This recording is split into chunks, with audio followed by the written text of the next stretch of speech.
Saluden esta noche a la iglesia con la paz del Señor. Invito a que abra su Biblia en la primera carta del apóstol Pedro, en el capítulo 2, los versos 11 y verso 12. Y vamos a leer estos dos versículos de manera unánime y lo vamos a hacer a la voz de tres. 1, 2, 3. Amados, yo ruego como a extranjeros y peregrinos que os abstengáis de los deseos carnales que batallan contra el alma, manteniendo buena vuestra manera de vivir entre los gentiles, para que los que murmuran de vosotros como de malhechores glorifiquen a Dios en el día de la visitación al considerar vuestras buenas obras.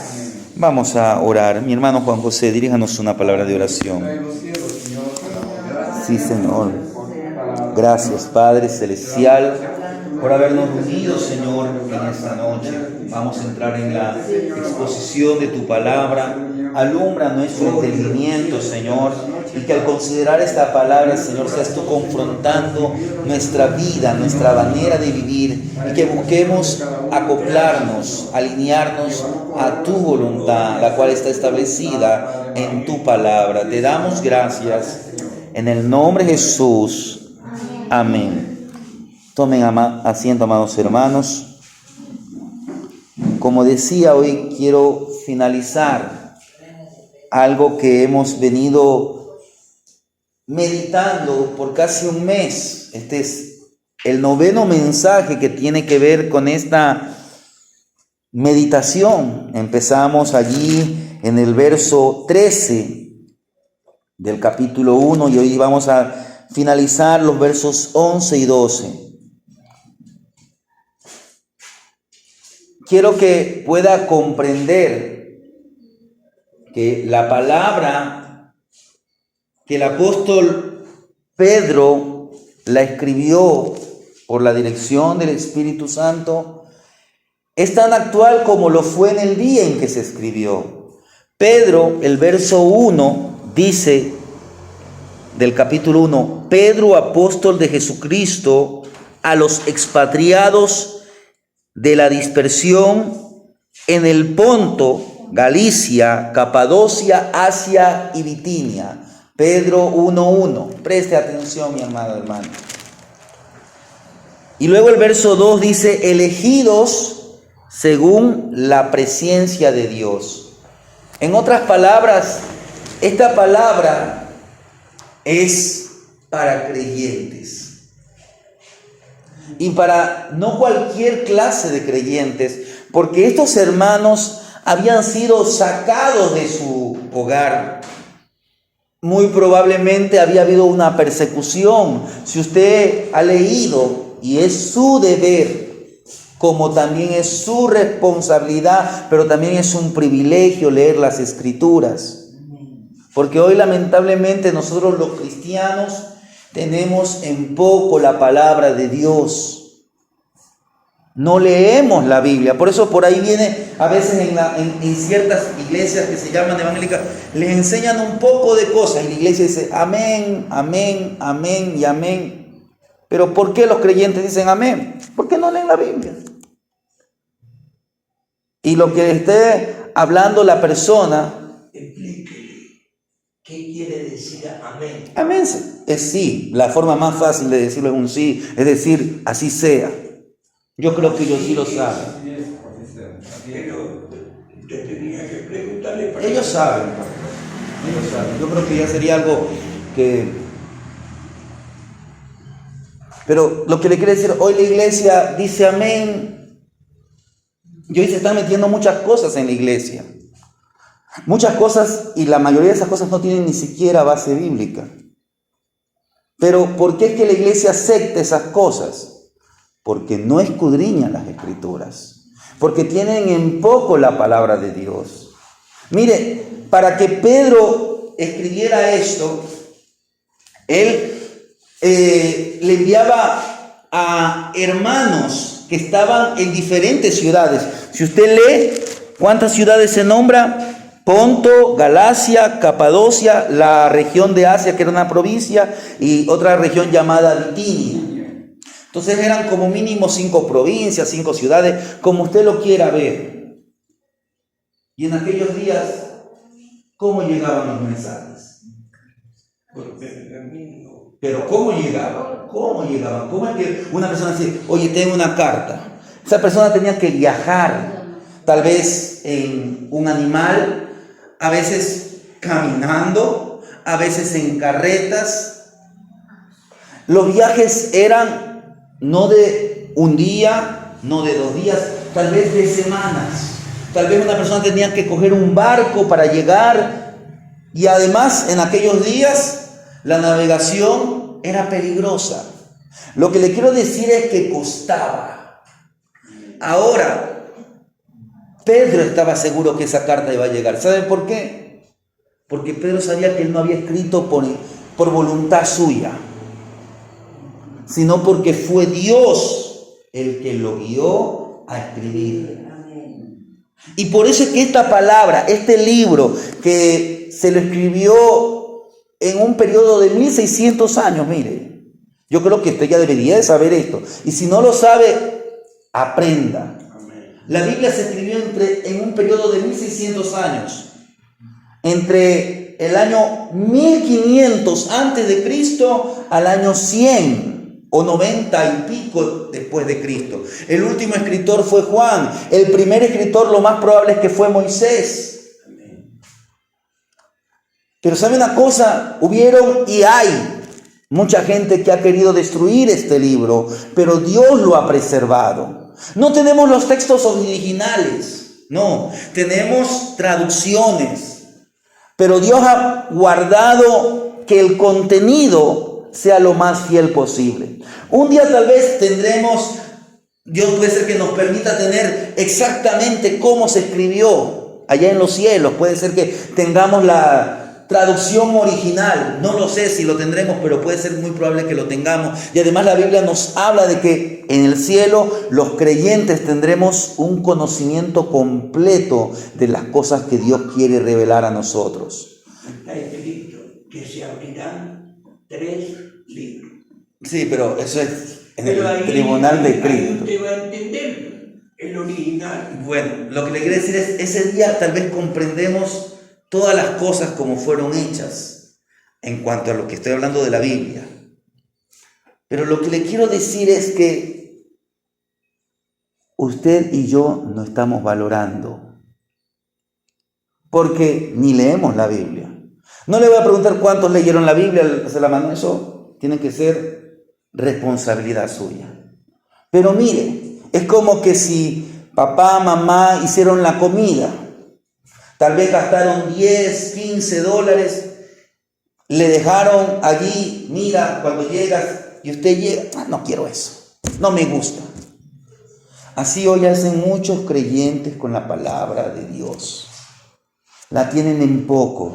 Y semanas o creo que meses atrás el pastor Héctor hablaba acerca de aquellos que tuvieron en poco la palabra del Señor.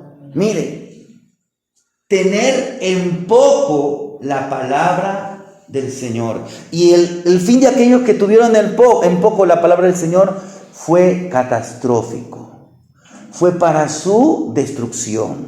Dios no quiere que a usted le pase. Por eso usted en la Biblia va a encontrar historias muy duras de hombres que aún Dios permitió, les dio privilegio, pero su fin fue de tragedia. Míralo a Judas. Tuvo el privilegio de estar con el Señor Jesús, conversar con el Señor, comer con el Señor, pero Pastor Héctor enseñaba el domingo pasado que en el día en que el Señor instituyó la Santa Cena, él no participó. ¿Por qué? Porque él no quiso ponerse a cuentas con su Señor. Entonces, mire, Dios nos llama a ser santos.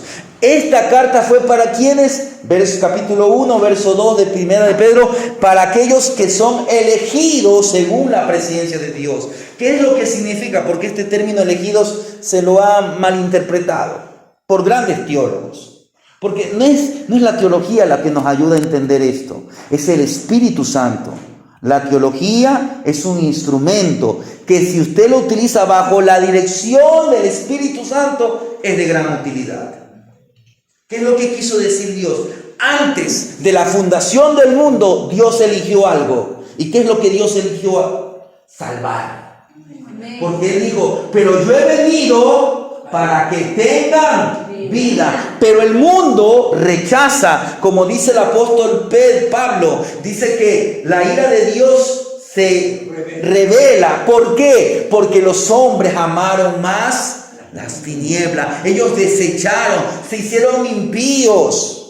Y a veces los creyentes hoy están queriendo una vida de impiedad, cuando Dios nos llama a ser santos, porque el verdadero cristiano anhela crecer en santidad. Como ya hemos dicho, usted es santo. ¿Por qué? Porque el Señor lo separó. Pero si usted es un verdadero cristiano, va a querer anhelar crecer en santidad. Y cuando usted y yo escudriñamos las Escrituras, descubrimos que la santidad no es llenar una lista de cosas. Bueno, hice esto, hice aquello. No. La verdadera santidad está en las decisiones que usted y yo tomamos. En decir sí a lo que debemos decir sí. Y decir no a aquello que a Dios le desagrada. Mire, si usted va al libro de Deuteronomio, quinto libro de la Biblia. No me quiero salir del tema, pero quiero que usted vea una cosa que en estos días estaba leyendo. Creo que es el capítulo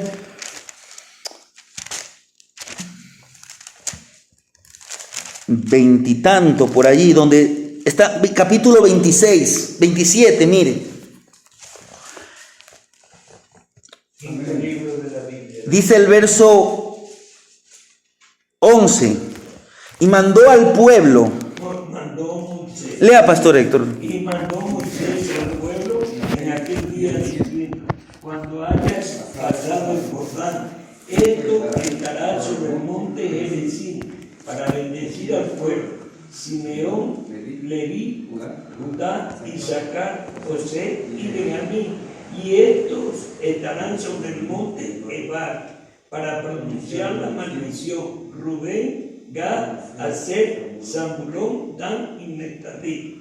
Y hablarán los levitas y dirán a todo varón de Israel en alta voz: maldito el hombre que hiciere escultura o imagen de fundición, abominación a Jehová, obra de mano de artistas, y la pusiere en oculto. Y todo el pueblo responderá y dirá: amén.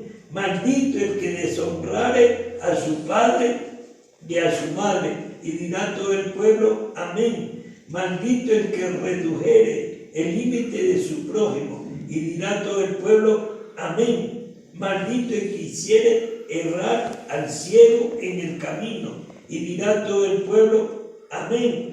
Maldito el que pervirtiere el derecho del extranjero, del huérfano y de la viuda. Y dirá todo el pueblo: amén. Maldito el que se acostare con la mujer de su padre, por cuanto descubrió el regazo de su padre. Y dirá todo el pueblo: amén. Maldito el que se ayuntare con cualquier bestia. Y dirá todo el pueblo: amén. Maldito el que se acostare con su hermana, hija de su padre o hija de su madre. Y dirá todo el pueblo: amén. Maldito el que se acostare con su suegra. Y dirá todo el pueblo: amén. Maldito el que hiriere a su prójimo ocultamente. Y dirá todo el pueblo: amén. Maldito el que recibiere soborno para quitar la vida al inocente. Y dirá todo el pueblo: amén. Maldito el que no confirmare las palabras de esta ley para hacerle. Y dirá todo el pueblo: amén. Amén. Mira, ahí está el amén que hace un rato decíamos. El pueblo tendría que decir: sí, yo estoy de acuerdo con lo que Dios dice que es maldito. En otras palabras, usted y yo tenemos que aborrecer lo que Dios aborrece y amar lo que Él ama. Entonces usted se alinea a la voluntad, a la santa voluntad de Dios. Vuelva a Primera de Pedro capítulo 2. porque ese es nuestro foco, nuestro pasaje de meditación. Como le decía, mire, nosotros tenemos que decirle sí a ciertas cosas y decirle no a las otras. Y cuando usted y yo, y con esto quiero terminar este estudio acerca del llamado a ser santos, vemos que Pedro en estos 2 versículos nos va a presentar 3 lineamientos que son esenciales en la búsqueda de una vida santa. En primer lugar, lo que somos. Segundo lugar, lo que evitamos. Y tercero, lo que hacemos. Mire lo que nos dice la primera parte del verso 11. Amados, yo os ruego como a extranjeros y peregrinos. Y ahí usted hace una pausa. Mire, Pedro que diga, se refiere aquí a los creyentes como amados. Había un discípulo que él hasta se autonombra el discípulo amado. ¿Cómo se llamaba ese discípulo?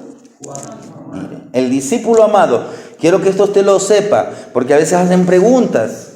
¿Quién fue el discípulo amado? ¿O a quién se lo conoce como el discípulo amado? A Juan, aquel que escribe el Apocalipsis.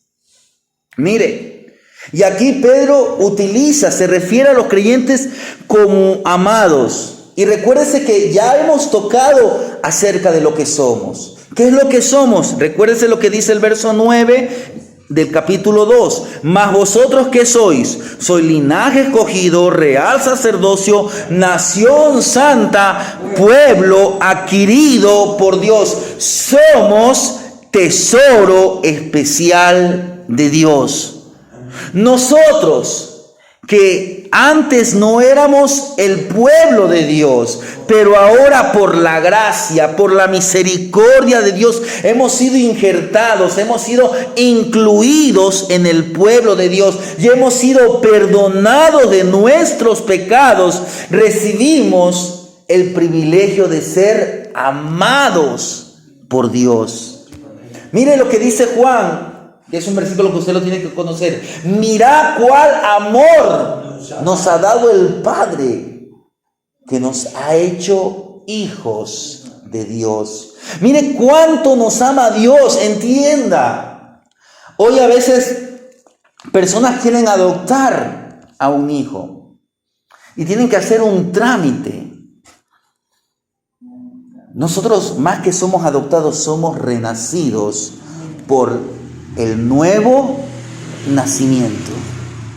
Sí, tenemos una adopción, pero esa adopción significa que vamos a gozar de todos los privilegios como hijos de Dios cuando estemos junto a nuestro Padre Celestial. Pero usted hoy es hijo por el nuevo nacimiento, por la gracia, por la misericordia. Nuestros pecados fueron perdonados. Hemos recibido este privilegio de ser amados por Dios. Y mire, esta palabra en el original, amado, es una palabra que proviene de esta palabra llamada ágape, que es el amor de Dios. El amor de Dios es conocido como el amor ágape. Esto es un título honroso, es un título de honra para todos los que le pertenecen a Jesucristo. Y este debe ser el principio fundamental que nos hace vivir vidas santas. Porque usted y yo no debemos buscar la santidad porque, si yo no soy santo, Dios me va a odiar. Sí, esa es la consecuencia. Porque Dios aborrece al impío. Pero usted no tiene que buscar por eso. No buscamos vidas santas porque, por lo que yo hago. No, sino que tenemos que hacerlo, no tanto porque Dios nos amará, no, sino porque ya Dios nos ama. Porque usted es amado de Dios. Entonces, si usted ha recibido el amor de Dios, entonces usted mira las cosas con una misión diferente, con una perspectiva diferente. Miramos que mire, usted y yo tenemos el Espíritu Santo. Digo, a usted no le maravilla eso. Mire, en aquellos días, Cuando la presencia de Dios entraba en el templo, era cosa maravillosa. Hoy el Espíritu Santo mora en el pueblo santo de Dios. Y debería usted estar maravillado. Debería estar asombrado, debería ser gozoso. Dice la palabra del Señor: el gozo del Señor, mi fortaleza es. ¿El gozo de qué? De que Dios nos ama, de que esto es algo real, de que esto es algo profundo y de que esto es fiel. Dios ha prometido siempre amarnos, pero usted y yo no debemos rechazar ese amor. Por eso es que usted tiene que buscar la santidad, por el simple hecho de que ya Dios nos ha amado. Nos ha elegido según su presencia. Él puede decir: no voy a hacer a la raza humana. Pero Él eligió hacer a la raza humana sabiendo que iban a pecar. Pero Él miró más adelante y dijo: yo voy a salvar. De ahí yo voy a rescatar. De ahí yo voy a sacar un remanente al que lo voy a redimir, lo voy a purificar.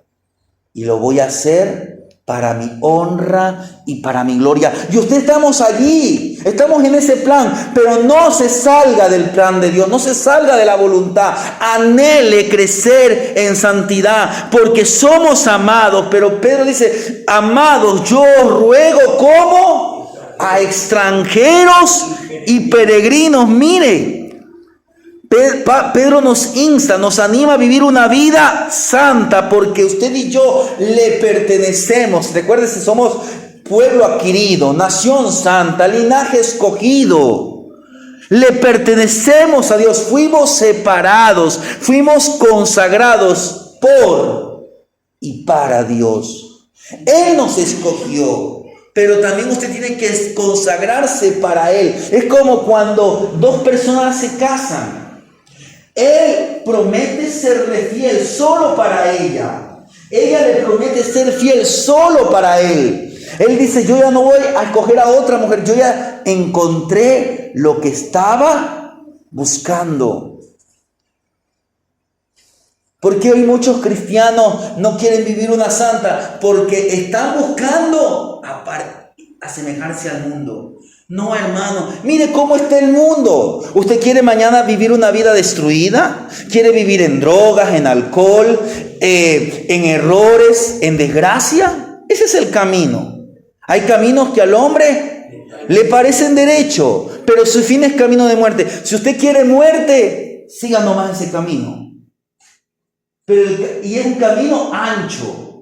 Es un camino espacioso, es el camino por el que la mayoría transitan. Aún muchas personas que asisten a un templo evangélico, pero al salir del templo evangélico siguen transitando el camino espacioso.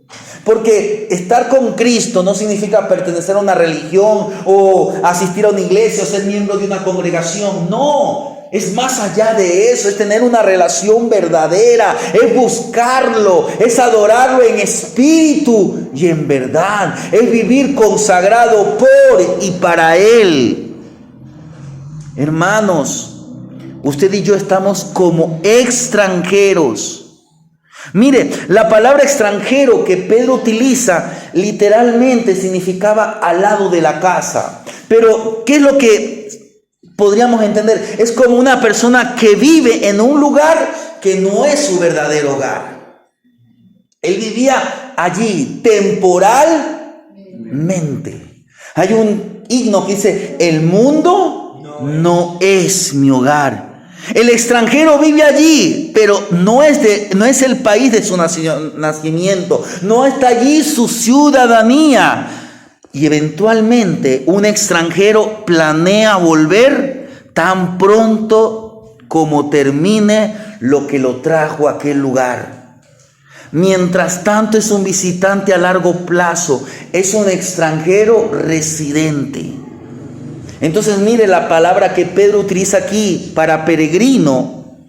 Ahora mire, somos extranjeros y la otra palabra es peregrino. Esta palabra se refiere a un visitante. Alguien que está de paso. Usted y yo estamos de paso. No se queda el tiempo suficiente para ¿qué? Para acostumbrarse. no busque acostumbrarse, no busque irse tras las costumbres de este mundo. Usted es un pueblo diferente. Por eso es que muchos, no, es que yo no quiero el evangelio, porque tienen que dejar a un lado aún su cultura. Usted ve, no es que yo no me hago esto. Oye, a veces en el evangelio dice, no es que mira, es en la cultura de ellos el pelo largo, es una honra para el indígena. Pero Cristo vino por el indígena, pero para que él sea una nueva criatura. Entonces, si él verdaderamente ama a Cristo, su cultura, como Pablo dijo, la tengo por basura.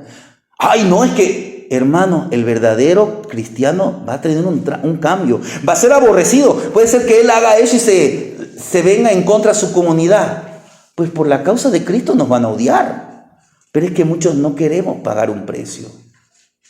El evangelio es contracultural. Queremos a veces las cosas del mundo adaptarlas, cuando nosotros tenemos que ser los que Dios nos va a utilizar como un agente de cambio. Nosotros no cambiamos, pero Cristo a través de nosotros puede producir un cambio. Amén. Hermanos, un extranjero no se queda el tiempo suficiente para acostumbrarse a la comida, a los estilos de ropa, al clima. Está aquí y luego se va de nuevo con bastante rapidez. Ahora, eso no significa que a nosotros como cristianos no nos tiene que importar nuestra familia, no nos tiene que importar el país donde hemos nacido terrenalmente. Nos importa, por eso hemos estado ayunando en estos días por el país. Por eso nuestro deber es hablarle al mundo. Pero hermanos, nuestra mirada está en los cielos. Cielos nuevos y tierra nueva. Por eso es que un cristiano no está bien que haga proselitismo político. Porque la Biblia dice, maldito el varón que confía en el hombre. Nosotros ya tenemos, como a veces ha escuchado usted, nosotros ya tenemos nuestro candidato. Con eso no significa que usted no ejerza el voto. Yo creo que muchas personas que están aquí hoy fueron a ejercer su voto. Unos por uno, otros por otro. Eso queda en usted. Ahora eso sí, como cristianos que tienen que pedir dirección. No poner su confianza en el hombre. Siempre puesta la mirada en Cristo, autor y consumador de nuestra fe. Estamos aquí como Pablo escribió. Mire, hermana Magali, un texto muy conocido, 2 de Corintios 5. Desde el verso 17 al verso 21. Quiero que preste atención porque este es un pasaje muy conocido. 2 de Corintios, capítulo 5, del verso 17 al verso 21. De modo que si alguno está en Cristo, nueva criatura es. Las cosas viejas pasaron, he aquí todas son hechas nuevas. Y todo esto proviene de Dios, quien nos reconcilió consigo mismo por Cristo y nos dio el ministerio de la reconciliación, que Dios estaba en Cristo reconciliando consigo al mundo, no tomándoles en cuenta a los hombres sus pecados, y nos encargó a nosotros la palabra de la reconciliación. Así que somos embajadores en nombre de Cristo, como si Dios rogase por medio de nosotros. Os rogamos en nombre de Cristo, reconciliaos con Dios. Al que no conoció pecado, por nosotros lo hizo pecado, para que nosotros fuésemos hechos justicia de Dios en él. Mire, ¿somos qué? Embajadores. Mire cómo Pablo escribió, somos embajadores, estamos asignados por el reino de los cielos. Alguna parte, algún lugar del planeta Tierra donde estamos representando ¿qué? El carácter, los intereses y el mensaje de nuestro Rey. El equilibrio para una vida santa, ¿qué es? Es que nosotros no evitamos el mundo, no nos escondemos del mundo, no huimos del mundo, nos involucramos en el mundo, en nuestro mundo, permitimos que Jesucristo transforme el mundo a través del Evangelio. Usted y yo vamos a tener contacto. Mire, hay ciertos Grupos cristianos, no los voy a sectarizar, no los vamos a satanizar, no. Ellos han entendido hacer esto. Hay un grupo llamado los menonitas. Y si usted va, ellos son cristianos evangélicos. Tienen muchas cosas en común con nosotros. Pero ellos no viven en un pueblo, ellos tienen sus propios pueblos. Ellos viven como allá en 1800, 1900. Tal vez si hay en el pueblo un celular, es mucho. Ellos hacen mayormente, se financian haciendo tratados. Por ejemplo, los tratados que nosotros tenemos son hechos por unos hermanos menonitas en Estados Unidos. Y ellos tienen costumbres bien antiguas. Ellos no tratan de tener tanto contacto con el mundo porque ellos entienden que el mundo los puede contaminar.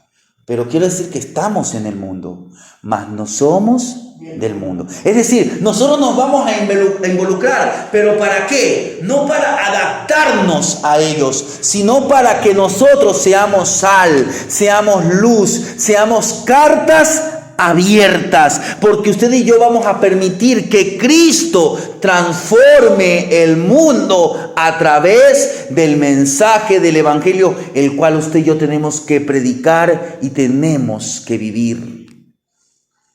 Y por eso ahí viene lo siguiente, mire lo que nos dice el verso 11, la parte B de segunda de Pedro.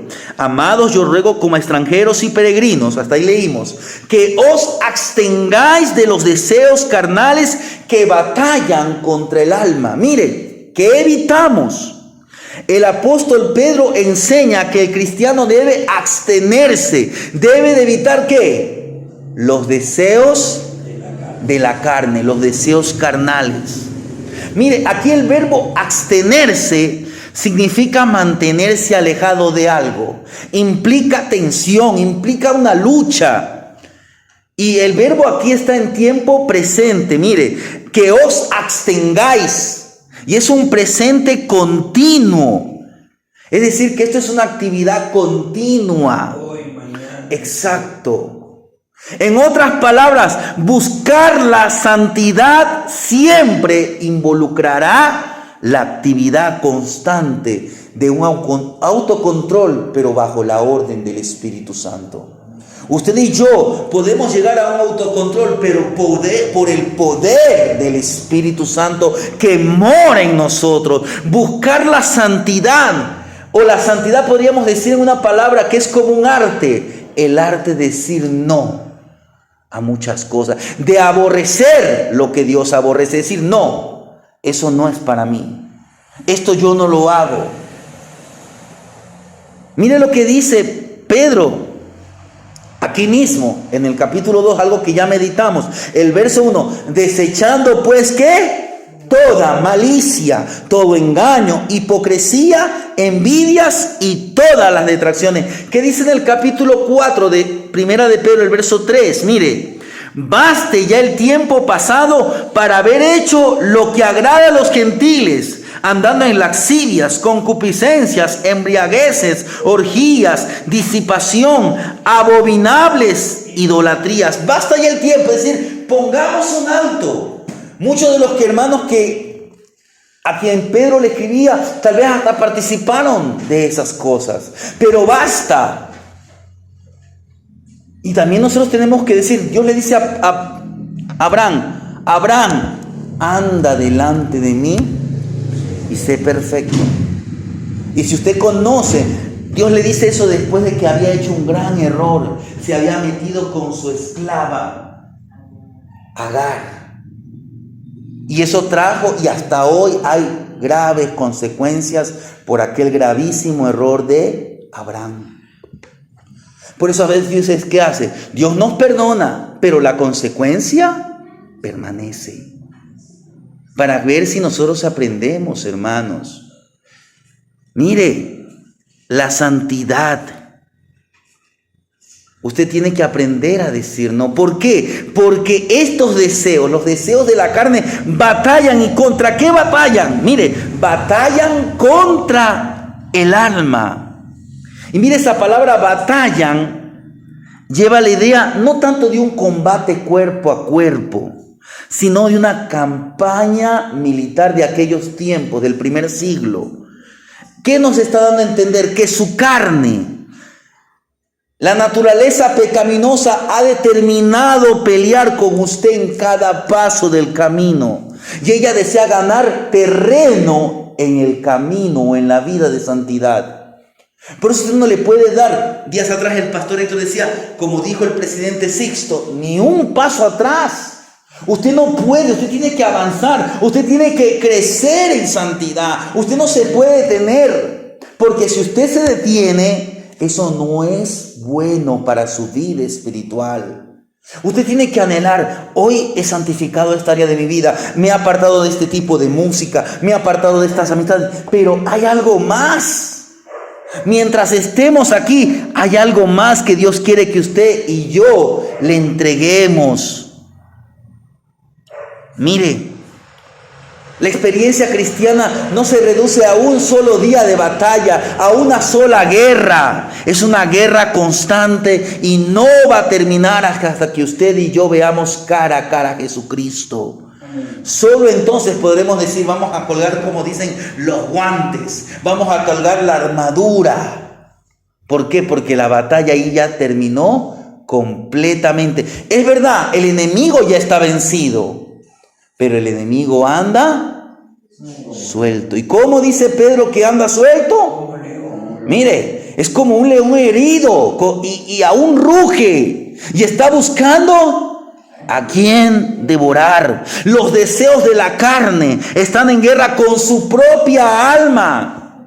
Y como escribió un autor cristiano, este autor cristiano se llama Edmund Hieber, decía así, este hermano, acerca de los deseos de la carne. Estos deseos no solo están tratando de lastimar su cuerpo, están tratando de pervertir sus deseos, están tratando de esclavizar su voluntad, están tratando de oscurecer su entendimiento, de profundizar dentro suyo un espíritu de desobediencia a Dios.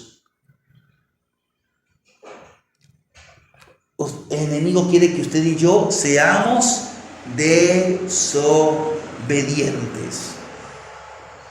Y la desobediencia es como aquel hijo que le dijo a su padre, anda a hacer esto. Y él dijo, ya voy, pero no fue. O ya voy cuando yo quiera. Eso también es obediencia. Dios no quiere, con Dios no hay cosas a medias tintas.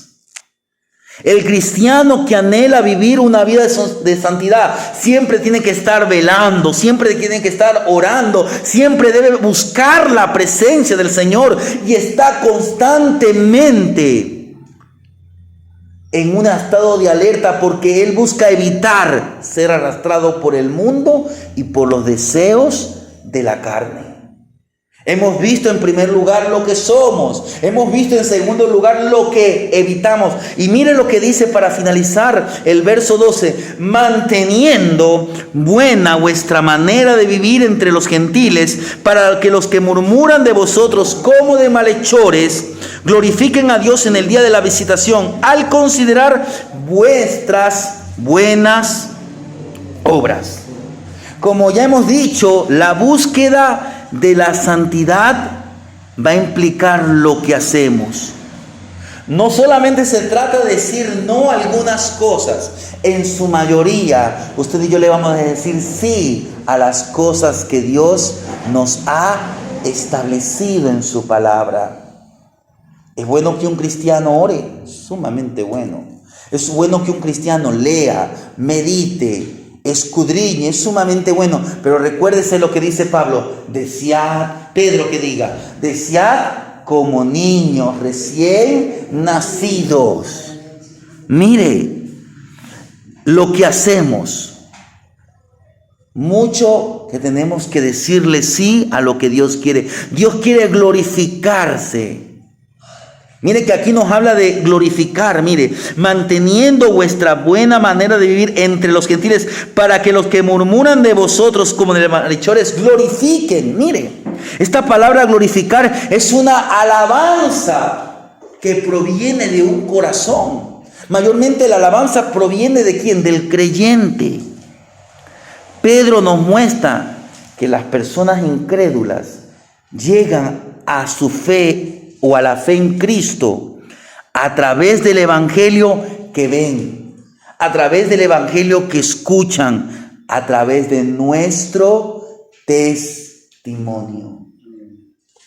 Dios capta la atención. ¿Cómo Dios va a captar? Aquí vamos a ver dos maneras. Cómo Dios quiere captar. Mire que aquí habla acerca de la visitación. Glorifican a Dios en el día de la visitación. ¿Qué es esta visitación? A veces muchos dicen la visitación es cuando Cristo venga por su iglesia. Aquí está hablando de una visitación a los incrédulos. Lo que está diciendo aquí el escritor es que hay un movimiento de Dios para llevarlo al incrédulo al arrepentimiento, a la fe. Y Dios quiere utilizarlo a usted. Dios quiere utilizar a mi persona. Dios quiere utilizar a su iglesia, a sus elegidos, a sus amados, a sus extranjeros y peregrinos. ¿Para qué? Para llevar al mundo a los pies de Cristo. ¿Y qué es lo que hace Dios? Utiliza dos cosas. Primeramente, nuestra buena manera de vivir. Vuestra buena manera de vivir. Vuelvo a leer el verso 12. Manteniendo vuestra buena manera de vivir. Estos hermanos tenían una buena manera de vivir, pero Pedro le dice: manténgase. Si usted está haciendo lo correcto, si usted le está sirviendo a Dios, mantenga su buena manera de vivir, mantenga su buena conducta, mantenga su buen testimonio.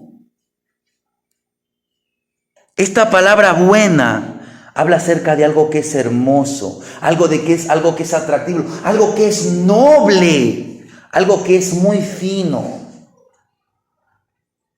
Hermanos, cuán importante es nuestro testimonio, nuestra conducta, vuestra buena manera de vivir. ¿Y qué es la otra cosa que Dios utiliza para captar la atención?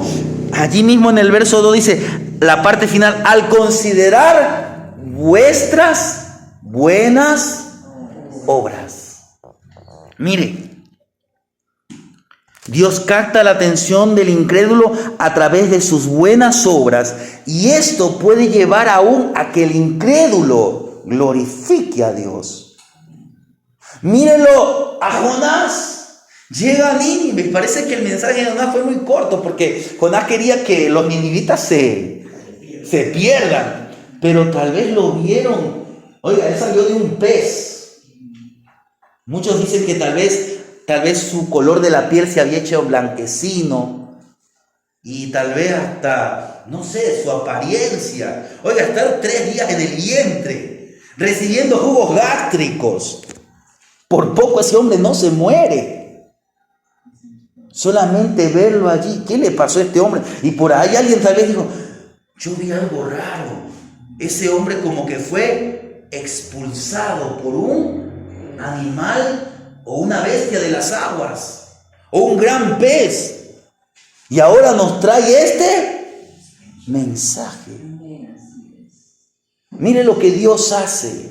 A veces, como hemos tenido casos como el de la hermana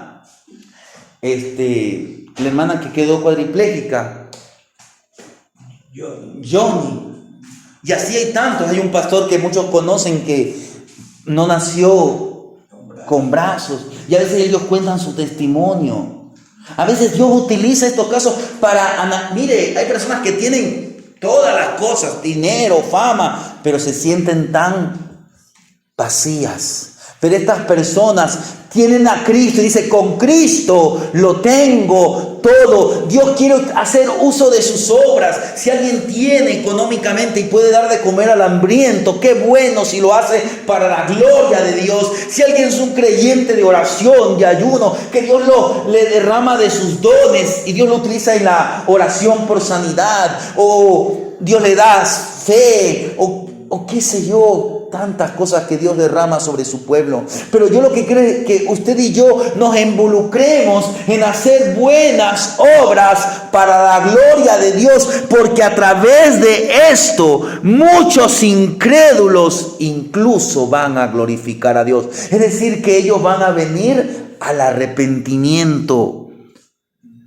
Pedro no solo está interesado en que los cristianos progresen en santidad. Sí, está interesado, pero hay algo más. Pedro no solamente quería que usted y yo desarrollemos una buena reputación, sino que él estaba interesado de que haya una transformación, una reforma completa. Porque el deseo de Pedro y el deseo de usted y mí, persona, tiene que ser que la iglesia alcance al mundo con el poder del evangelio. Y para eso Dios necesita una iglesia santa. Esto no va a suceder a menos que nuestra manera de vivir traiga gloria a Dios. Miren lo que nos dicen. Alguien que vaya a la carta a los Efesios, capítulo 2. El verso 10, estamos ya por terminar este mensaje. Efesios 2:10. No por obras.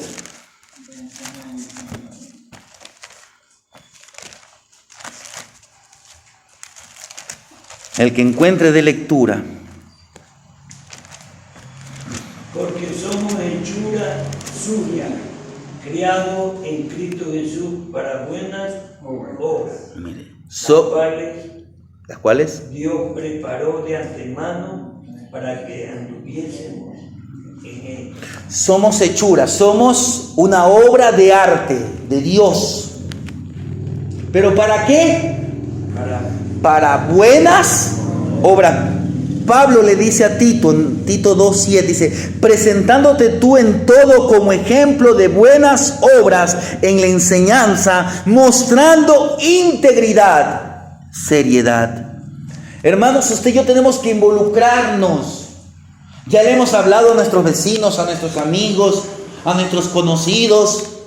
Pero ¿por qué muchos no le hablan? Porque no vivimos el evangelio. Hermanos, Dios nos está llamando a verdaderamente, como decíamos días atrás, a no ser meros oidores, meros lectores de la palabra de Dios, sino a ser hacedores, es decir, creyentes comprometidos con la voluntad de Dios.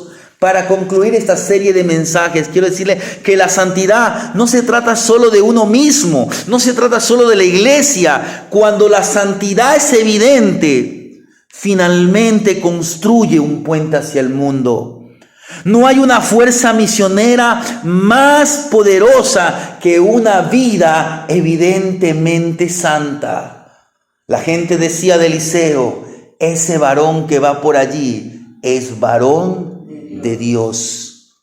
La gente no podía decir nada acerca de Jesús porque sabían que lo que Jesús decía lo hablaba con plena autoridad porque Él lo vivía. Y aún los guardias romanos, los centuriones dijeron al pie de la cruz, verdaderamente este hombre era hijo de Dios, era justo, era Dios.